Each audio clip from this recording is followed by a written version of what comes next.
Good morning. It is Friday, the very first day of April 2022, and welcome to the National Newspaper Publishers Association's Let It Be Known. This morning, as talk, some of it absolutely absurd, continues about Will Smith slapping Chris Rock at the Oscars, we say, don't feed the hype. Black men can heal. Can heal. Also, a federal judge in Florida has ruled that parts of Florida's suppressive voter laws are unconstitutional, while in California, a committee has decided who gets reparations for the slave trade. Also, at Howard University, Vice President Kamala Harris announced a $4.7 billion effort to support disadvantaged communities and minority businesses. And also, a new report reveals this morning that $156 billion has been lost by African Americans because of racist undervaluing of home appraisals. All that and more this morning with clinical psychologist Dr. Jeff Menzies, and of course, let it be known's number one guy, James Wright of the Washington Informer. We bring James in now as we discuss the news topics. James, good morning. Good morning. Good morning. James, this morning, a federal judge in Florida ruled on Thursday that sections of the state's year-old election law were unconstitutional and racially motivated, and it barred the state from making similar changes to its laws in the next decade without the approval of the federal government. The sharply worded 288-page order issued by Judge Mark Walker of the Federal District Court in Tallahassee was the first time a federal court had struck down major elements of the wave of voter suppression laws enacted by Republicans since the 2020 election. He said, James, he found a pattern of racial bias in his ruling. We know that this has been going on all across the country, James, but Florida, this judge, who is, as everyone's pointed out, of course, an Obama appointee, has kind of put a lid on it in Florida. Well, first of all, I think that is a wonderful thing that he did. It sounds like to me that he has resurrected parts of the Voting Rights Act that was struck down from Shelby versus Holder, that terrible decision. And so I think the judge did the right thing. I think the important thing is to remember that we want people to vote. People need to vote. And Florida has a tendency to have funny laws and do things funny ways. For example, people have to pay. The former inmates have to pay in order to participate to vote, which is ridiculous. Somebody needs to sue on behalf of that. But the judge made a good decision. Hopefully there'll be more like that, and we just have to move forward from there. Yeah, and the judge, quote, Florida has repeatedly sought to make voting tougher for Black voters because of their propensity to favor Democratic candidates, the judge wrote very candidly in his ruling. Also this morning, James, we brought the story the other day, and now we have a decision. California reparations. The vote is in on who gets reparations in the Golden State. California's first in the nation task force on reparations has decided to limit state compensation to the descendants of free and enslaved Black people who were in the U.S. in the 19th century, narrowly rejecting a proposal to include all Black people regardless of lineage. The vote split 5-4, and the hours-long debate was at times reportedly very testy and emotional. James, so they have made a decision that not all Black folks deserve reparations in California. Well, I have to look at that more carefully, and here's the reason why. You have that Plessy versus Ferguson standard of what constitutes a Black person, 1/8 of a blood, then you're Black. Also, you have to keep in mind that how they're going to do this in terms of residency. What about people from Jamaica? What about people from the Caribbean? What about people from Africa? Don't they have a right? I mean, their descendants have a right in order to get some reparations. I commend the state of California for moving forward on this. I know states like my home state of Texas, they just ain't going to do anything like that. But I think it's a first step. And again, California is the trendsetter. Yeah, absolutely. And, well, reparations at the federal level hasn't gone anywhere yet, but cities and universities are taking up the issue. The mayor of Providence, Rhode Island, announced a city commission in February, while the city of Boston said it's considering a proposal to form its own reparations committee. The Chicago suburb of Evanston, Illinois, became the first U.S. city recently to make reparations available to Black residents. Although there are some who say the program has done nothing to right or wrong. So it continues, James, and we're obviously going to be looking at this and looking at Representative Sheila Jackson Lee's national bill to create a commission like what we have seen in California these past 2 years before they came to their conclusion on reparations. James, as you well know, Vice President Kamala Harris joined a local group and administration officials at Howard University to announce a 5-year, $4.7 billion initiative to support disadvantaged communities and minority businesses. The announcement came at Howard University, where you, James, was there, and you reported on it for the Washington Informer. The funds, James, how are the funds going to be divided up? There are going to be 3 categories where this $4.7 billion is going to go. I'm going out of turn, but racial equity will be about $1.5 billion. This will be to support programs in terms of racial equity. And this is what I think is the most important, $600 million in terms of organizations such as minority depository institutions, Black banks, and community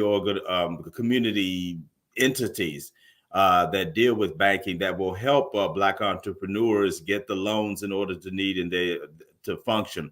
There's another category that will just help Black businesses in general, and that'll be about $2.6 billion.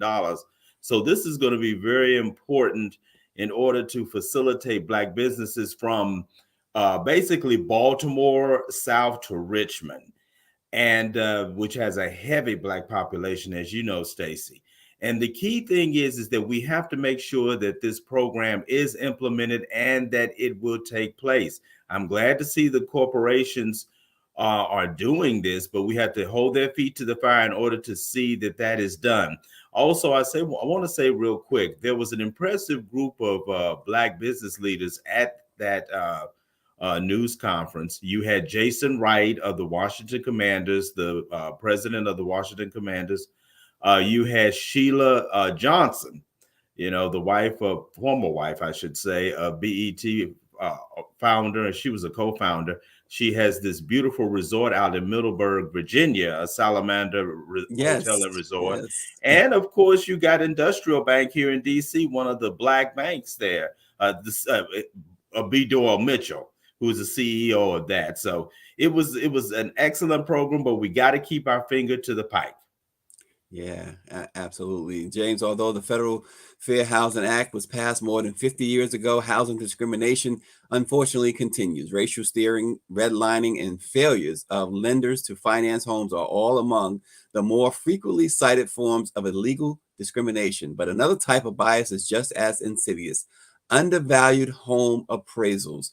Through the prism of the real estate market and homeowners hip in Black neighborhoods, the Brookings Institute studied the rampant discrimination in home appraisals, and the report further underscored how much money majority Black communities are losing in the housing market stemming from racial bias. They found that the owner-occupied homes in Black neighborhoods are undervalued, James, by, on average, $48,000 per home, amounting to $156 billion in total losses.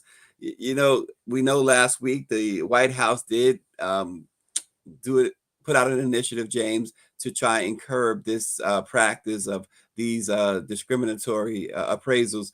What do you make of this latest report? It's sad, and this, Stacey. In 1968, the Fair Housing Act was passed, and a lot of African Americans were excited about it because they could move to new neighborhoods, they could have better homes. But then those of us who oppose us came up with these new tricks in order to undermine us. In Prince George's County, you have lovely homes, particularly all over the county, really, but in places like Mitchellville, in Clinton, and in other areas. But these homes are not given the value that they should be, and if they were in Bethesda in Montgomery County. So what there needs to be legislation in order to remedy this. Serious legislation. Yeah, absolutely. We saw recently, in fact, the Black Press, and I would think the Washington Informer as well, did a story on the fact that you had this couple, a Black couple, who was trying to sell their home, and they got appraisals that to them they knew was way under appraised, and then they changed the photos in their home and got a pair of white friends to act as the homeowners, and I think they got something like $1 million more Yeah. than what they were Yes. being offered as a Black couple. So this continues. Hopefully, the new light on this, not only by the report we just read from the Brookings, but also by the actions the White House took last week, we'll start to see some changes. James, after Will Smith slapped comedian Chris Rock on stage Sunday at the Academy Awards ceremony, Los Angeles police officers were prepared to arrest Will Smith, according to Will Packer, the award show's producer. Twice, LAPD offered to arrest Will Smith, but Chris Rock was not having any part of it. But the real question becomes about healing and allowing Black people, Black men in particular, to heal. Can they heal? Let's talk now with Doctor of Clinical Psychology, Dr. Will, Dr. Jeff Menzies. I was going to call him Will Smith. Dr. Jeff Menzies joins us now. Good morning, Dr. Menzies. Hey, good morning, Stacey. How you doing, brother? Good. Hey, Dr. Jeff, I know you don't want to be called Will Smith right now. Well, it's interesting because back in elementary school, a good friend of mine used to call me a Fresh Prince lookalike. You know, there you go. we did a Jazzy Jeff and Fresh Prince song for the talent show one year too. So I'm a fan of Will Smith, man. Big fan of his movies, his hip hop career. The brother's phenomenal. He's a deep thinker. He's got a lot of great attributes and things that he's contributed to culture, over the years. Well, Dr. Menzies, it's funny you mentioned his rap career, because I know that in some instances I've read tweets, I've read stories that perhaps that was sort of the part of the underlying reasons for his reaction, because when he was, doing, he and Jazzy Jeff were together, although successful as DJ Jazzy Jeff and the Fresh Prince, they were still labeled soft. Then he played the character of, his namesake in the Fresh Prince of Bel-Air, labeled soft. Does that play into it at all, Jeff? And that's not, the headline that we're going for here. But since you brought that up, I just wanted to throw that past you. Does that at all play? Do you think it played a role in it? No, I seriously doubt that had anything to do with what we saw the other night. I mean, because he's well established and well respected in the hip hop community. People aren't looking at Will Smith as some dud hip hop artist. Anybody who's true to hip hop gives honor and praises to Will Smith and DJ Jazzy Jeff, as Jazzy Jeff and the Fresh Prince, for what they did for hip hop. Nobody's questioning that. Nobody that matters anyway in hip hop would ever question that. Nobody that matters. I like that. But so much, again, Dr. Jeff, so much is going on with this. So many things are being written. So much hype. Why are we feeding into the hype, especially as Black folks? Well, our appetites have been whetted for drama. We look for the next exciting thing to engage, the next exciting thing to help us to escape our day-to-day, quote unquote, boring lives, or to escape the drama that we got going on in our own worlds. It's kind of like that Monday morning quarterback talking all that stuff about what happened on Sunday with all those games and how they woulda, coulda, shoulda done things better. And I think that it's just a continuation of that same type of movement. But again, we are being primed to engage drama. We're being primed to look for the next thing, just like, reality TV did a real good number on preparing us for this type of appetite. And, I say it's an appetite, it's desires, it's tastes. It's kind of like people think it's boring if it's not something jumping off. And I think that this is just a part of that same course. Yeah, and it seems to, again, everyone's got their opinions, everyone's taking their sides. And again, we tend to lose focus here because, Will and Chris Rock, they are, well established, as you said. These are exceptionally well paid individuals. They don't have the everyday problems that James and I might have, and you might have, right? for the psyche. Again, you touched on it, but why are we so obsessed, especially when it comes to black men and this idea of seeing these two black men, and I mean, Chris didn't hit back, but seeing black men fight. Right. In tuxedos. And so, it's kind of like to quote the great philosopher Sean Carter, also known as Jay-Z, his song, The Story of OJ. He says, he goes through this whole a line of descriptives, and he's at the end, he says, you still are just an end. So it doesn't matter, when the outside is looking at us, there's always that room for us to still just be ends, end words. And I think that that's a part of what's being displayed here, is the fact that some of our wealthiest, some of our most well-known and so-called well-refined black men was still cut up in the way that, because Chris Rock is being painted as being verbally abusive, of a black woman. And then Will Smith is being painted as being physically abusive of a black man in defense of a black woman. And the whole time, the entire academy just sits back and watches. Nobody stormed the stage to try to protect, one from the other, to try to, make sure nothing else happened. And again, it's just us on display in the most derogatory way as possible. And it's very insidious because it doesn't seem to be this deep. It seems to be just an incident. It seems to be insecurity on the side of Will Smith. It seems to be being fed up or frustrated because so many people have been taking jabs at Will Smith and his wife, Jada Pinkett Smith, for years, based on her and their disclosure, and making themselves a public, a public name. I mean, a public joke, based on their relationship. So, it's a combination of all of these things. But the image is that, again, even in the tuxedo, black men have the propensity to be violent. So you need to watch out for those guys. Yeah. And Dr. Jeff, before we go back to you, I just want to bring James in. Just James, anecdotally, I saw this, the thing I've never seen before with the Oscars. Like they've been covering this like a sporting event as far as the videos. You got videos from all angles or photos from all angles. And the latest video I saw was when Questlove, right after the slap, Chris Rock continued. He had to give Questlove the Oscar for Best Documentary. So there's this other angle where Questlove comes up to accept. He stops, gives Will Smith a big hug. They talk, they say something, and they start laughing. And he comes onto the stage, and Chris Rock backs up, and he turns to the side. He's looking at somebody in the audience, and he's like, "Oh well," as if they took sides. So then this is where I'm going with it, James. All these taking sides, does it help us at all, James? Well, before I answer your question, Stacey Brown, I want to make a snide remark. If everybody who commented on this in social media were to vote in November, DC would be a state in 2023. Now, yes, I think we are taking sides on this. And, the doctor kind of alluded to it. Our lives are boring. I mean, we've been through a pandemic. We really don't have very much to talk about. We're fussing with each other at home. People are frustrated. They're not getting paid. Prices of goods are going up. Gasoline is too high.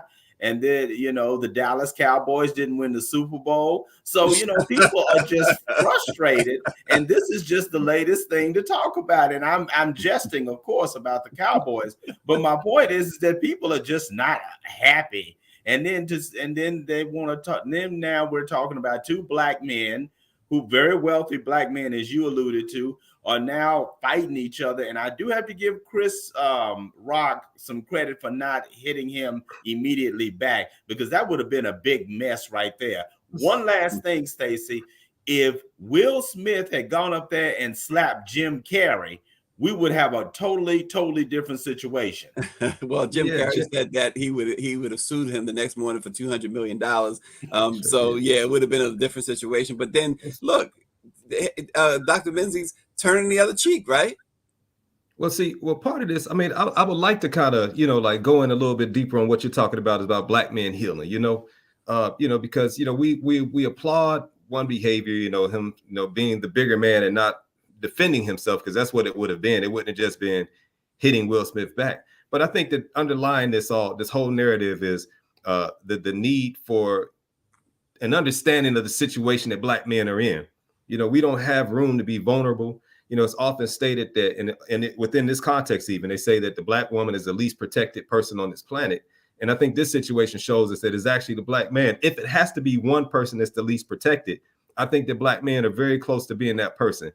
because you don't see any type of understanding being extended for either of these men, other than, you know, Chris Rock being the bigger man because he didn't hit him back, or Will Smith protecting his family. But, you know, on a deeper level, there's been this attack on masculinity that people have theorized to be taking place for a long time. And when you look at like the labeling of toxic masculinity, you know, and that label to me did a great number to against the potential to heal as Black men, because now any type of masculine behavior is coming into question as, is it toxic or is it not? And then to answer that question is usually a subjective perspective. People not really basing it on anything except for how they feel. And so then what that does, that takes away the ability to be masculine without being overly criticized for being masculine. Things such as manspreading, mansplaining, all these different labels are being launched at men. And, you know, if you look at the hierarchy of men in an oppressed society, Black men are typically at the bottom of that hierarchy. And so we get all of those pressures and then some. And so when you have a situation where a man may be frustrated, some have you know, and so you have you know, mentioned that he might be being manipulated by his wife, you know, how she has over these past couple of years dragged him. People have taken that perspective and said he has had no outlet for this. He has had no place that he could safely converse about this. We don't know if he has therapy or not. We don't know those things. But he picks a safe target, another Black man, to release all of this frustration on. Where is the healing? You know, where's the opportunity for men to be men? You know, where's the opportunity for men to have these open and frank discussions about male and female relationships and how this might play out on our everyday psyche? Where's the conversation about the declining testosterone levels over the decades and what that does and manifests in male-born children? You know, we don't have room for these conversations, but that's all a part of this healing process that we need to go through. Yeah, just a couple of things before we get back to, I don't want to get too far off track, but I do want to lift up a couple of comments here. Just FYI, James Lauren Burke, he says, if Will hit Ricky Gervais, everyone, with capital everyone, would be on Will's side. And she also says, address the protect Black women feminists who hate masculinity. And then when Will protects us, they still have a problem. And finally, along these lines, I got to mention what Henry Wilson. Hey, Henry Wilson, just curious, what do you think would have happened if Jim Carrey slapped Chris? So that's turning it the other way. so anyway, well, it's a joke. G.I. Jane, man, G.I. Jane. Anyway, the trauma though, here's what's missing here, right? We're not talking about the trauma that both men have experienced in their lives. We did kind of touch on it a little bit with Will, folks calling him soft and things of that nature, but it goes deeper than that. But also Chris Rock has talked about some trauma in his life. Dr. Menzies, can you talk a little bit about how their trauma is being overlooked in this? No one's talking about that. We're talking about this faction lock Will up or take his Oscar, which I think that part is, both of those things are absurd in my humble opinion. But the trauma, Dr. Menzies, I know you haven't treated either one of them, but talk about how that played a role. Yeah, so trauma, generally speaking, you know, one of the repercussions of trauma, you know, if somebody having experienced trauma, one of the characteristic traits post-trauma is going to be hypervigilance. And hypervigilance is when you are super sensitive and ready to defend yourself at the drop of a dime. You know, so that's that situation of where, you know, inner city community, and, you know, we're anywhere, any hood USA, and people can't, as Dr. Joy would say, can't withstand the gaze. You know, what you looking at? Why are you looking at me like that? You feel some kind of way because somebody's just looking at you. Somebody lightly brushes against you, bumps into you, steps on your toe. You know, a hypervigilant individual is ready to defend themselves to the max in lightly offensive or, you know, perceived offensive situations. And, you know, part of that is when I was looking at what happened on the stage the other night, that's part of my understanding. But I don't want this, you know, the early life trauma to be the reason why the other night happened, because then I think we're still overstepping the more recent trauma and drama that Will Smith did experience. And it had to do with his relationship with his wife. And that was the catalyst. It was a joke. Chris Rock had joked on her in the previous year when she was protesting it. Mm-hmm. And, you know, the trauma though is, and here's another statement real quick, is that insecurity almost always leads to hypervigilance. And so when you feel that your security has been breached, or security is lacking. Not insecurity in the way of, because, you know, sometimes insecurity as a label or some type of emotional label being launched at a man is oftentimes seen to be a slight against that man. So I'm not saying he was insecure like he was a weak man, but insecure as in he recognized that the security of his relationship had been breached, or there was no security protecting his relationship. And so in that sense, he becomes hypervigilant and has to go on the attack or do what he has to do to protect that relationship that has now been opened and vulnerable. So I think that in that way is how we see the trauma playing out in this particular situation. So we can go back to when Chris Rock talked about when he was robbed. And if he was being traumatic, if he was in a traumatic response mode for being robbed, if that trauma is what was fueling him that night on stage, then he would have been ready to fight when Will Smith was walking up, because he would have perceived a threat. He didn't perceive a threat. In fact, he leaned in and put his chin out as Will Smith was approaching him. He called him Richard, right? Like as in King Richard, the movie, the role. He's like he was in character, which to me also makes it suspicious, though, because later on when Will Smith was giving his acceptance speech, it was all about protecting women. And so one thing that we can't lose sight of in all of this, I mean, it's a real situation, a real message being delivered, whether or not the actual actions were contrived or real, right?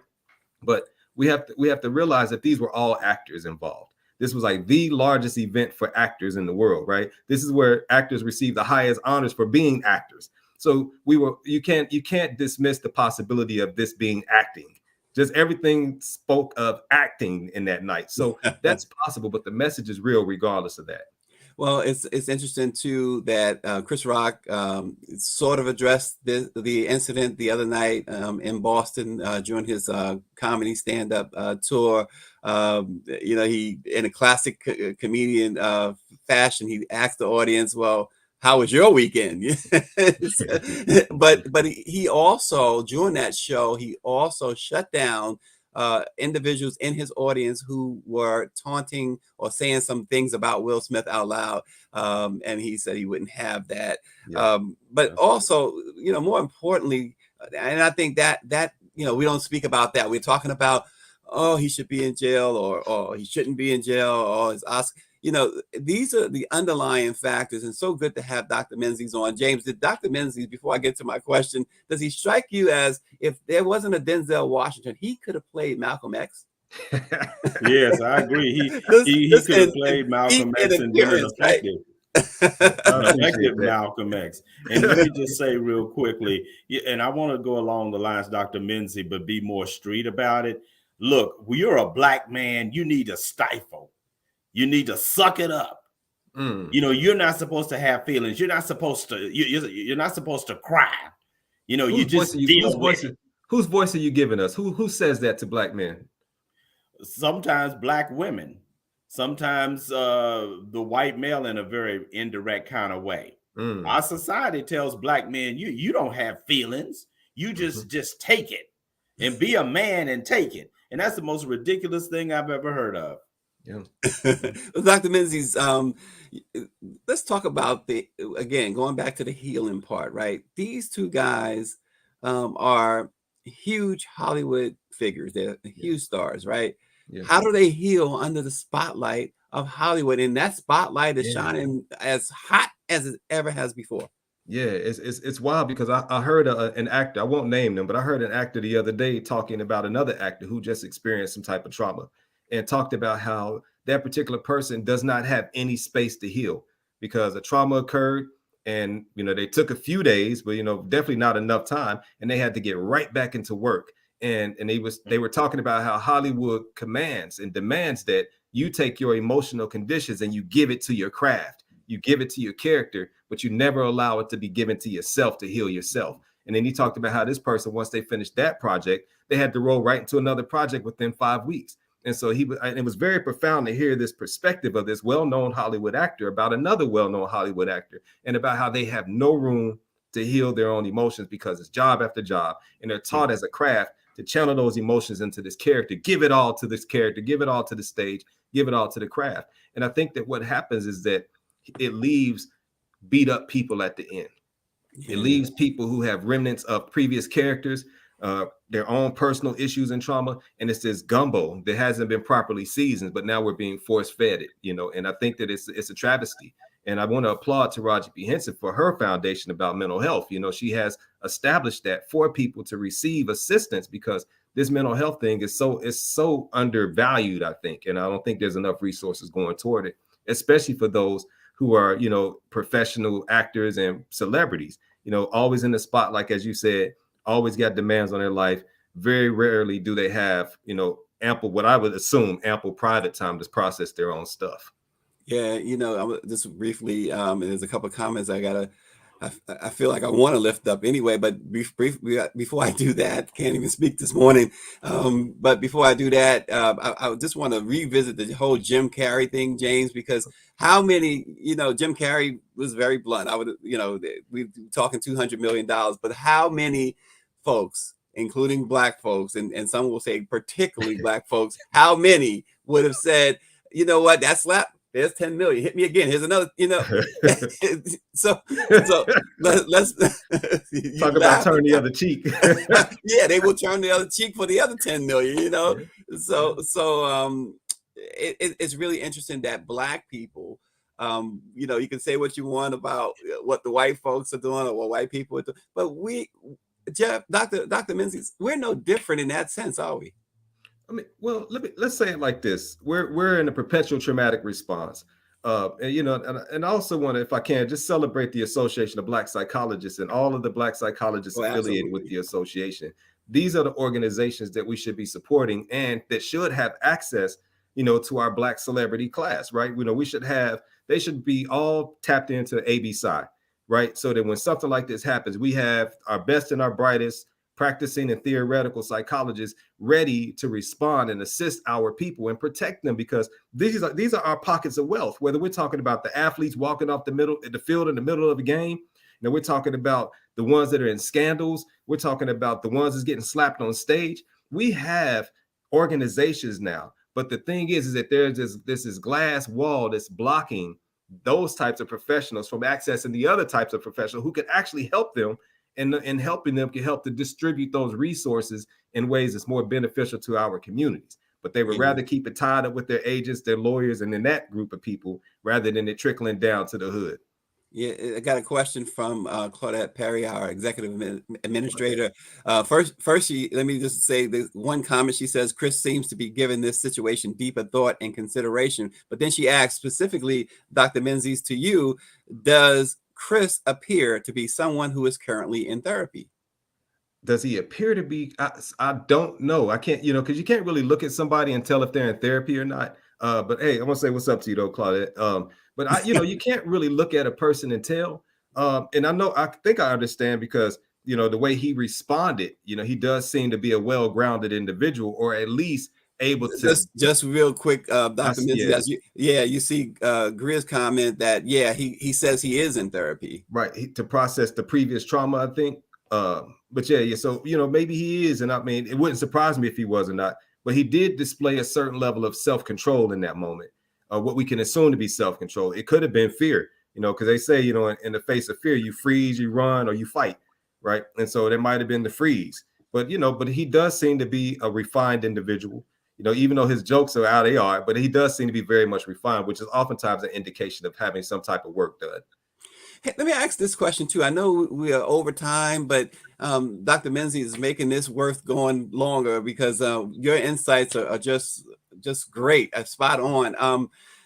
You know, Chris, his brother has come out to defend him a lot this week, and one of the things he pointed out was Chris's Good Hair movie. When you think about that, and you think about, Chris hasn't said really anything official about this. I mean, we talked about what he said at the concert the other night, but when you think about reports that suggest that Chris didn't know, and I know people says, well, it's in the public, he should have known about her alopecia. But when you think about all of that, when we talk about, as Ms. Perry says, him giving a deeper thought and consideration, how much of a factor you think about, well, maybe Chris just wasn't aware of certain things. We're talking about him being in therapy.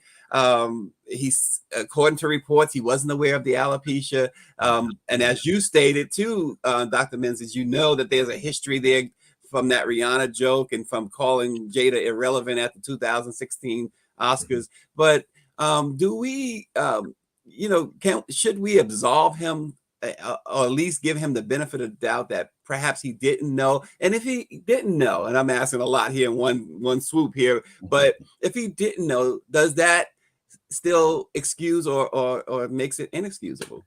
Right. And so, yeah, great points. It's like he's a comedian. Comedians tell jokes about sensitive topics, right? We playing the dozens in the hood. We joning on each other in DC. That's just what we do. We capping on each other in Cincinnati. It's just what we do.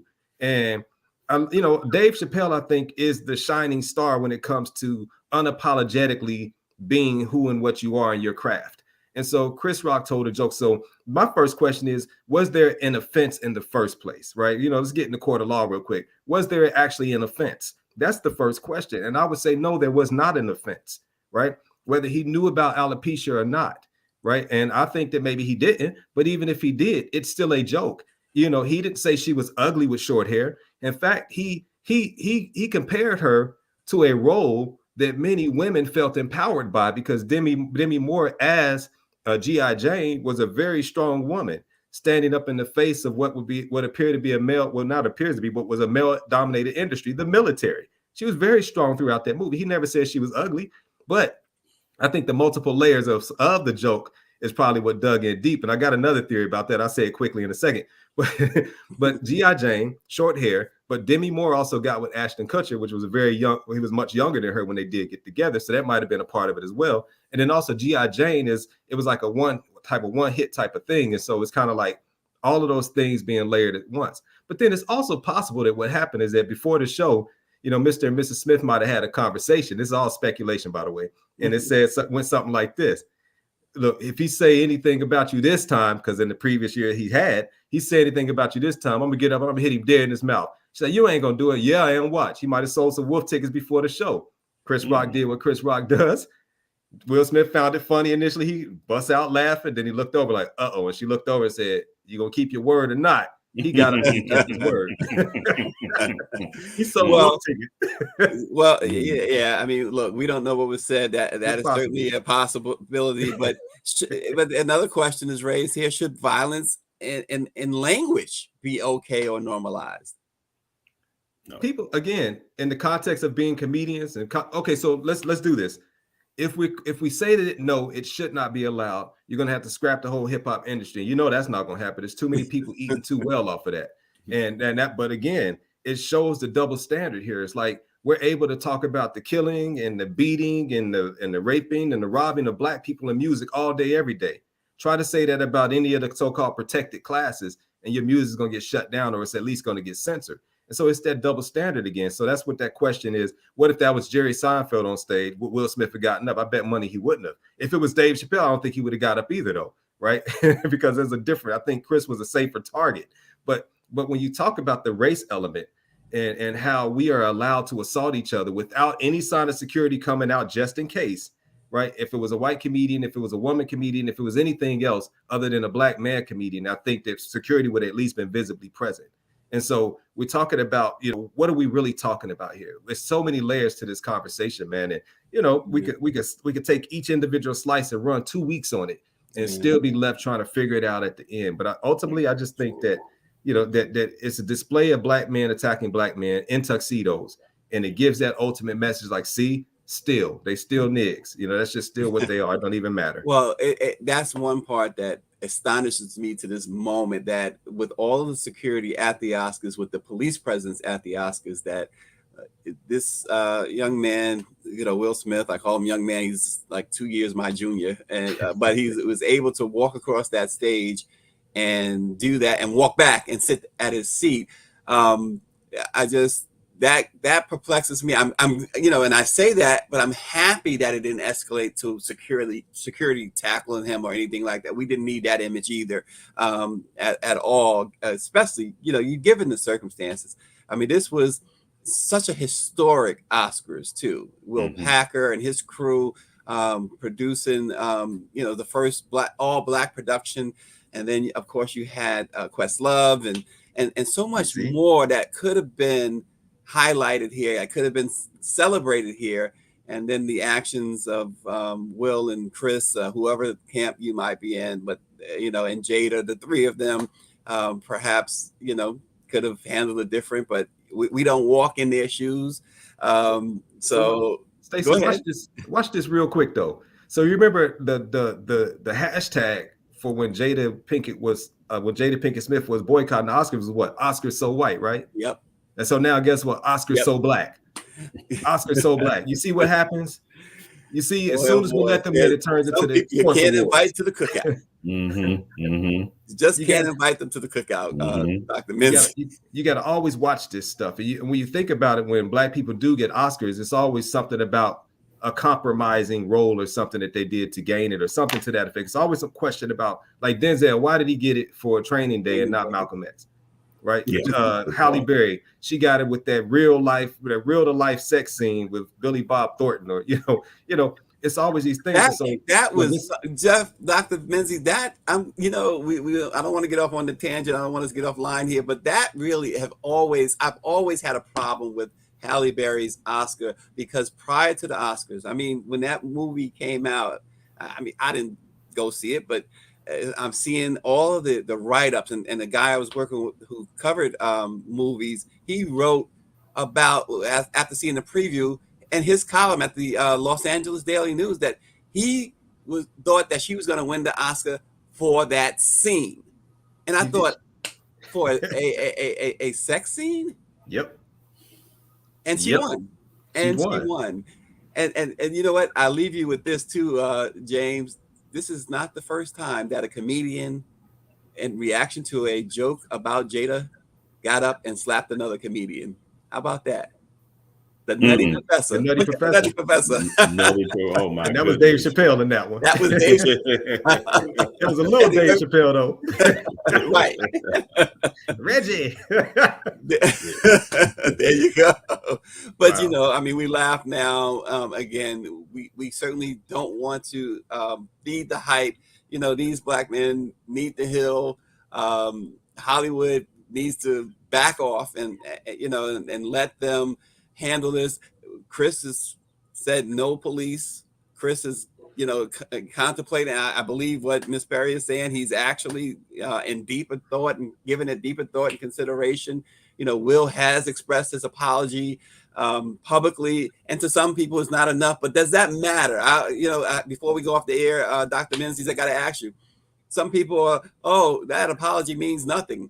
Who are we to say that? Right.